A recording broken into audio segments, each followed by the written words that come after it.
Oi pessoal, no vídeo anterior eu mostrei para vocês um resumo aí do sistema 800 da Sony.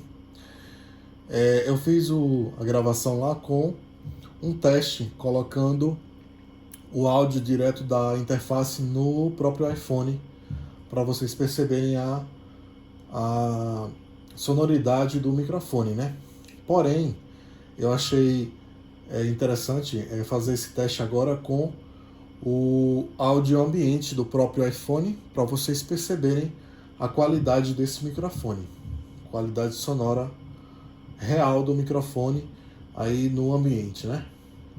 Aqui o microfone WRT da Sony, podem ver, já está ligado aqui, e fazer o teste aqui falando aqui a 5 centímetros da cápsula, fazendo o teste do microfone Sony WRT 867, microfone cardioide dinâmico, cápsula F780 da Sony também, é um microfone sem fio UHF da série 800 profissional da Sony, para vocês perceberem a qualidade sonora ambiente do microfone. A cápsula ela tem uma espacialidade muito boa, ela capta aí no padrão cardioide, mas que tem uma certa variação aí boa para você cantar e falar sem perder aí as nuances da voz, né? Agora aqui falando mais próximo da cápsula, e mesmo assim ele não distorce. É uma cápsula dinâmica muito boa, a F780 da Sony, muito parecida com uma Shure Beta 58A.